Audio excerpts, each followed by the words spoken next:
લુબના ખાન સૌથી પહેલા વાત કરીશું ભૂસ્ખલનમાં ફસાયા ગુજરાતીઓ।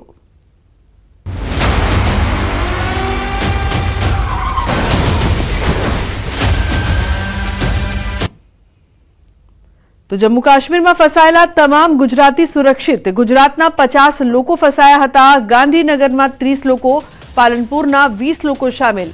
તો આ સમગ્ર મામલે મુખ્યમંત્રી ભૂપેન્દ્ર પટેલ અને ગૃહ રાજ્યમંત્રી હર્ષ સંઘવી દ્વારા ગુજરાત પોલીસને જરૂરી પગલાં લેવા સૂચના આપવામાં આવી છે। ગુજરાત પોલીસને જરૂરી પગલાં લેવા સૂચના આપી ગુજરાત પોલીસે જમ્મુ કાશ્મીર પોલીસ કંટ્રોલ રૂમનો સંપર્ક કર્યો હતો। તો રામબન એસએસપી સાથે સંપર્ક કરીને માહિતી મેળવી હતી। આ મુદ્દે હર્ષ સંઘવીએ જણાવ્યું કે હાલ તમામ પ્રવાસીઓ સુરક્ષિત છે। ગુજરાત પોલીસ જમ્મુ કાશ્મીર પ્રશાસન સાથે સતત સંપર્કમાં છે। ગુજરાત સરકાર અને પોલીસે તાત્કાલિક જમ્મુ કાશ્મીર પ્રશાસનના સંપર્કમાં રહીને ગુજરાતના પ્રવાસીઓની સલામતી સુનિશ્ચિત કરી છે। મહત્વનું છે કે જમ્મુમાં અચાનક વાદળ ફાટ્યું હોય તેવી સ્થિતિનું નિર્માણ થયું હતું। ઊંચા પહાડો પરથી માટીના કાટમાળ સાથે પૂરનો પ્રચંડ પ્રવાહ વહ્યો છે। તો મહત્વનું છે કે જે પ્રકારથી ગુજરાત પોલીસ સતત જમ્મુ કાશ્મીરના પ્રશાસનના સંપર્કમાં છે, ગુજરાતીઓ ફસાયા છે, તમામની જમવાની વ્યવસ્થા પણ કરવામાં આવી રહી છે। ઘણી બધી ગાડીઓ છે કે જે ફસાઈ છે। ગુજરાતના 50 લોકો ફસાયા છે। બચાવ કામગીરી થઈ રહી છે। ચોતરફ પાણી જ પાણીના દ્રશ્યો સામે આવી રહ્યા છે। તો ગુજરાત સરકાર તરફથી પણ તમામ ગુજરાતીઓ સુરક્ષિત છે કે નહીં તે સુનિશ્ચિત કરવામાં આવી રહ્યું છે। तो शादी हम जा रहे हैं नील गगननाथ के लिए। तो कल जो बारिश गिरी उसकी वजह से आज ये हाल हो रही है। तो अब पैदल जाना पड़ रहा है यहाँ से। तो आप कहाँ से आए हैं? हम आए हैं हेमन कड़मा से। घर से तो आज ही निकले हम सुबह कोई 6 बजे।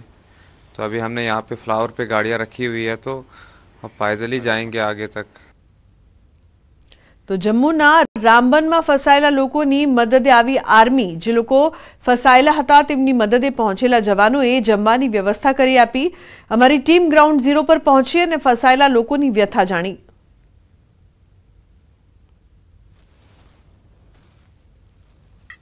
रामबन विपदा का दूसरा दिन और हम लोग अभी भी राष्ट्रीय राजमार्ग पर मौजूद हैं। बता दें कि दूसरा दिन है।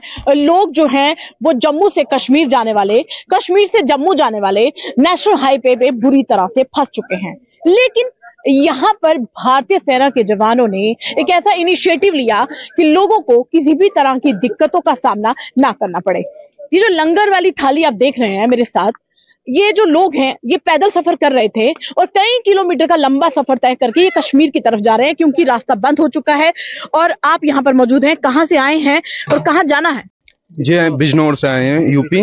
श्रीनगर जाना है। तो रास्ता बंद हो गया? जी रास्ता बंद है। कल से फंसे हुए हैं हम।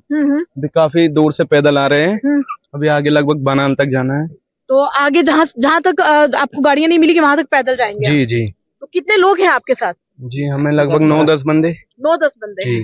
तो छोटे छोटे बच्चे लेकर जा रहे हैं, भूखे प्यासे बच्चे हैं। यहाँ पर भारतीय सेना के जवान ने लंगर की सुविधा आपके लिए लगाई है। बहुत अच्छी दी है सुविधा।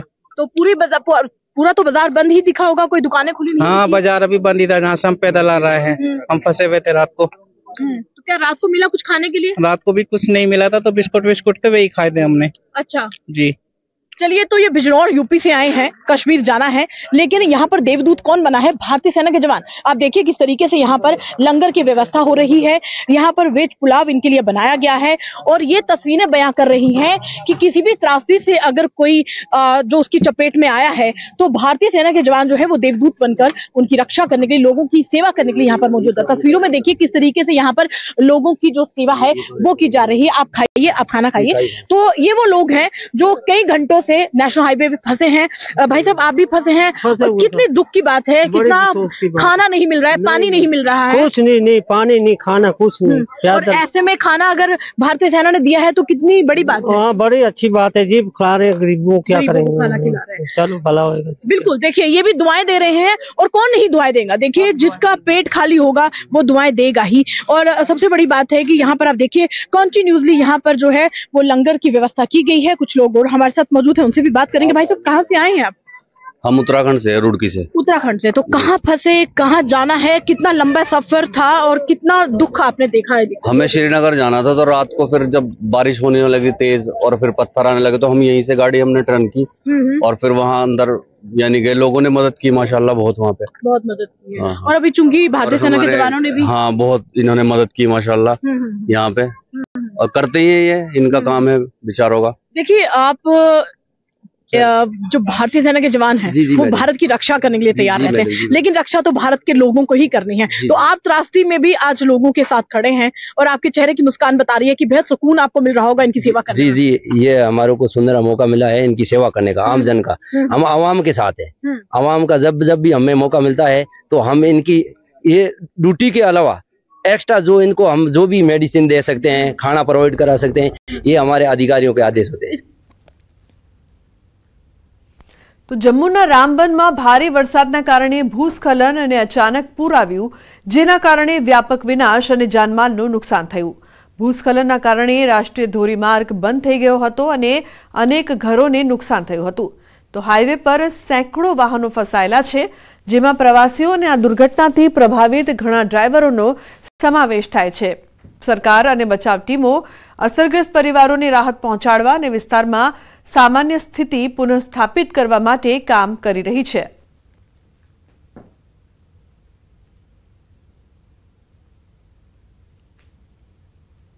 अन्य समाचार, अरवल्ली थी। अरवल्ली में पुत्रए करी पितानी हत्या। पिताए पैसा आपवानी ना पाड़ता पुत्रए हत्या करी। पैसा बाबते बोलाचाली थया बाद पुत्रए उश्केराईने पितानी हत्या करी नाखी। ભિલોડાના કિશનગઢ ગામ વિસ્તારની ઘટના છે। તીક્ષ્ણ હથિયારથી પિતાના માથાના ભાગે ઘા ઝીકી મોત નિપજાવ્યું। પિતાએ પહેરેલા કપડાં તથા બાજુમાં પડેલ લોહીના પુરાવાનો નાશ કરવાનો પુત્ર પર આરોપ મુકાયો છે। ભિલોડા પોલીસે આરોપી પુત્ર સામે ગુનો રજીસ્ટર કરી તપાસ હાથ ધરી છે। આરોપી પુત્ર હત્યાની ઘટનાને અંજામ આપીને ફરાર થયો છે। તો પુત્રે ઉશ્કેરાઈને पितानी हत्या करी दीधी। पिताए पैसा आपवानी ना पाड़ता हत्या करी होवानो उल्लेख थयो छे। उल्लेखनीय छे के भिलोडाना किशनगढ़ गामनी आ समग्र घटना छे। तो पुत्रए हत्या कर्या बाद लोहीना डागा छे ते पण छुपाडवानो प्रयास कर्यो हतो। पोलीस तपासमां तमाम बाबतो सामे आवी छे। तो कलयुगनो आ पुत्र छे के जेणे पोताना ज पितानी हत्या करी नाखी। हार्दिक जोड़ाया छे अरवल्लीथी વધુ માહિતી આપવા માટે। हार्दिक, શું વધુ અપડેટ આ સમગ્ર મામલે? जी ચોક્કસથી જે પ્રકારે અરવલ્લી જિલ્લામાં જે પુત્ર દ્વારા પૈસાની લેતી બાબતે પોતાના પિતાની હત્યા કરવામાં આવી છે। ખાસ કરીને ભિલોડાના કિશનગઢ ગામની વિસ્તારની આ ઘટના છે।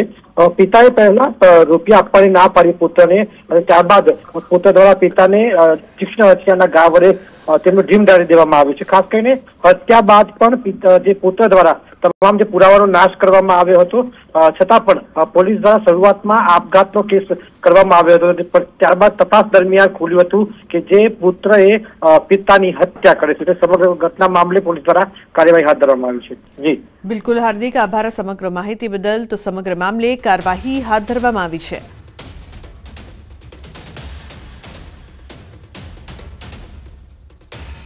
તો વડોદરામાં થયેલ બુટલેગરો વચ્ચેની ગેંગવોર સામે હવે પોલીસ કડક કાર્યવાહી કરશે। બુટલેગર હેરી લુધવાણી પર કુખ્યાત બુટલેગર અલ્પુ સિંધી અને ટોળકીએ હુમલો કર્યો હતો। બુટલેગર હેરી લુધવાણી હાલ સારવાર હેઠળ છે। તો બીજી તરફ અલ્પુ સિંધી સામે હત્યાની કોશિશનો ગુનો નોંધી લેવાયો છે। પોલીસ બુટલેગરો સામે ગુજસી ટોક હેઠળ કેસ દાખલ કરવાની કાર્યવાહી કરશે। વોન્ટેડ આરોપીઓને ઝડપી પાડવા પોલીસે 8 ટીમ બનાવી છે। આરોપીઓના સીસીટીવી ફૂટેજ પણ મેળવ્યા છે।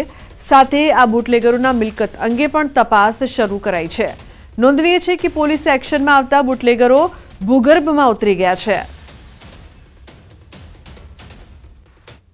સખત રીતે આરોપીને પકડી અને સખતમાં સખત કાર્યવાહી એમને સખતમાં સખત સજા થઈ શકે એ રીતેનું ઇન્વેસ્ટિગેશન કરશે અને આરોપીને પકડી અને જે કાર્યવાહી કાયદાકીય થતી હશે તમામ કાર્યવાહી એમના વિરુદ્ધ કરવામાં આવશે। આંતરરાષ્ટ્રીય બોર્ડર ક્રોસ કરવાની પેરવી કરતો બિહારી શખ્સ ઝડપાયો છે। વાગડ વિસ્તારના રાપર તાલુકામાં બેલા, મવાણા, ખડીર, કુડા, લોદરાણી સહિતના રણ વિસ્તારમાંથી અવારનવાર શંકાસ્પદ હાલતમાં રખડતા શખ્સો પકડાયાના બનાવ બની ચૂક્યા છે। ત્યારે વધુ એક વખત આંતરરાષ્ટ્રીય સરહદ નજીક ઝીરો લાઇન પર આવેલા પિલર નંબર 992 પાસે સરહદ પાર કરવાની પેરવી કરી રહેલા સમીર શમશેર અંસારી મોહમ્મદને ઝડપી પડાયો છે। આ વ્યક્તિને ઝડપી તેની પૂછપરછ હાથ ધરાઈ છે। શંકાસ્પદ શખ્સની તપાસ દરમિયાન આધાર કાર્ડ તથા અન્ય ચીજવસ્તુઓ મળી આવી છે। પોલીસે વધુ તપાસ હાથ ધરી છે। अन्य महत्वपूर्ण समाचार की जो बात करिए तो अमदावाद में सरकारी शाला में एडमिशन माटे वालीओनी लांबी कतार लागी। सरकारी शालाओं में अद्यतन सुविधाओं वधता वालीओ एडमिशन माटे पहोंच्या। थलतेज विस्तारनी एएमसी शाला नंबर 2 में सवारथी वालीओनी लाइन लागी। शाला में प्रवेश माटे 35 जेटला विद्यार्थीओनुं वेटिंग लिस्ट छे। दिवसे ने दिवसे वालीओनो प्रवेश माटे घसारो वधी रह्यो छे।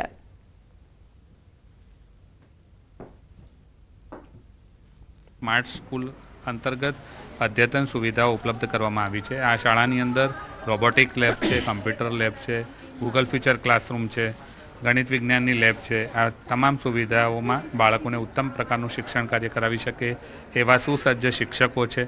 अने शाळाना समय बाद पण रोकाई अने बाळकोने वधारानी बाह्य परीक्षाओनी पण तैयारी कराववामां आवे छे। सरकारनी विविध स्कॉलरशीपनी योजनाओं जे छे, ज्ञान सेतु, ज्ञान साधना परीक्षा, NMMS परीक्षा, तो एमां बाळको मेरिट में आवता होय तो एमने वधारे स्कॉलरशीप पण अपाववा माटे आ शिक्षको अथाग मेहनत करे। अमदावादनी प्राइवेट शाळाओमां सामान्य रीते पोताना बाळकनुं एडमिशन लेवा माटे वालीओ लाइन लगावता होय छे, परंतु हवे ए चित्र बदलायुं छे। अमदावादनी सरकारी शाळा एटले के अमदावाद म्युनिसिपल कॉर्पोरेशन संचालित स्कूल बोर्डनी जे शाळाओ छे तेमां पण क्यांक ने क्यांक जे वालीओ जे छे पोताना बाळकनुं एडमिशन माटे कतार लगावी रह्या छे। अने आजकलनो दौर एवो गुजरी रह्यो छे के प्राइवेट हर कोईने परवड़तुं नथी, फी होय के कोई पण वस्तु होय। अने आ छेल्ला 2-3 वर्षथी आपणे जोईए छीए के सरकारी शाळाओनुं स्ट्रक्चर के एमनी सुविधाओ फेसिलिटी भणाववानी शिक्षकोने बहु सारी रीते आगळ वधी रह्युं छे। अने बाळकनी फुल्ली जवाबदारी अत्यारे शिक्षको के प्रिंसिपल कोई पण होय ए शिक्षकनी फुल्ली विद्यार्थीनी फुल्ली जवाबदारी लेता होय छे। તમારા કયા ધોરણમાં તમે તમારા બાળકનું જે સંતાનનું એડમિશન લેવા માટે આવ્યા છો અને પહેલા ક્યાં ભણતું? પહેલા પ્રાઇવેટ સ્કૂલમાં ભણતું હતું, જુનિયર કેજીમાં હતું અને સિનિયર કેજી માટે અમે સરકારી શાળામાં આવ્યા છીએ। શું કારણ છે કે સરકારી શાળામાં પ્રાઇવેટ સ્કૂલમાંથી સરકારી શાળામાં બાળક?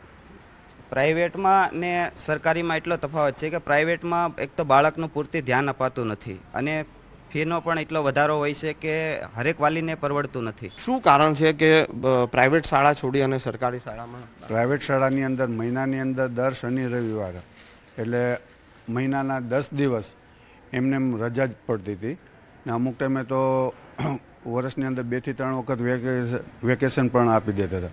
કોઈ હોમવર્ક કે એવું કશું આજ સુધી આપ્યું નહોતું।